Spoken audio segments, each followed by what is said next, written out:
उत्तराखंड के बाद कर्नाटक में बदलाव की आहट। तीरथ सिंह रावत के बाद अब येदियुरप्पा की भी होगी छुट्टी। उत्तराखंड के बाद अब कर्नाटक में बदलाव की आहट शुरू हो गई है। येदियुरप्पा मंत्रिमंडल में फेरबदल किए जाने के कयास लगाए जा रहे हैं। दरअसल कर्नाटक के मुख्यमंत्री बीएस येदियुरप्पा को दिल्ली बुलाया गया। भारतीय जनता पार्टी लगातार अपने शासित राज्यों में स्थितियों को बेहतर बनाने में जुटी है। यही वजह है कि अब उत्तराखंड के बाद अब कर्नाटक में बड़े बदलाव की तैयारी नजर आ रही है। दरअसल बीजेपी हाईकमान ने कर्नाटक सीएम बीएस येदियुरप्पा को दिल्ली बुलाया।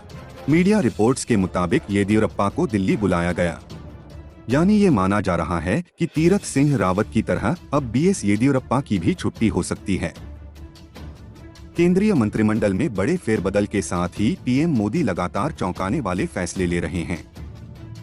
युवा ब्रिगेड को टीम का हिस्सा बनाने के साथ ही अब लगता है बीजेपी अपने राज्यों के मुख्यमंत्रियों में युवा नेतृत्व खोज रही है। यही वजह है कि अब उत्तराखंड के बाद कर्नाटक में भी बदलाव का संकेत मिल रहा है।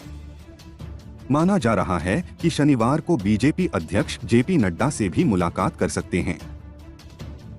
हालांकि कर्नाटक के मुख्यमंत्री बीएस येदियुरप्पा ने गुरुवार को कहा था कि उनके मंत्रिमंडल के पुनर्गठन का कोई प्रस्ताव नहीं है।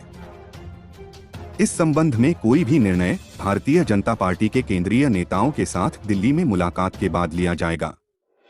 सीएम येदियुरप्पा ने बताया, राज्य के विकास, सिंचाई परियोजनाओं और अन्य मुद्दों पर प्रधानमंत्री से बातचीत करने और कई केंद्रीय मंत्रियों से मुलाकात करने के लिए मैं दिल्ली आया हूं। मंत्रिपरिषद में संभावित फेरबदल की अटकलों के बीच येदियुरप्पा ने कहा कि ऐसी कोई चर्चा नहीं हुई है। दरअसल प्रदेश बीजेपी अध्यक्ष नलिन कुमार कटील ने बुधवार को कहा था कि यह मुख्यमंत्री के विवेक पर निर्भर करता है। बता दें कि हाल में बीजेपी आलाकमान ने उत्तराखंड के मुख्यमंत्री तीरथ सिंह रावत को दिल्ली बुलाया था। 3 दिन दिल्ली में रहने के बाद तीरथ सिंह रावत ने अपने पद से इस्तीफा दे दिया था।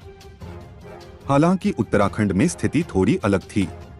तीरथ सिंह रावत बिना चुनाव जीते सीएम बने थे। चुनाव आयोग फिलहाल चुनाव करवाने से इनकार कर दिया था, लिहाजा उनके पद पर बने रहने को लेकर मुश्किल बढ़ रही थी।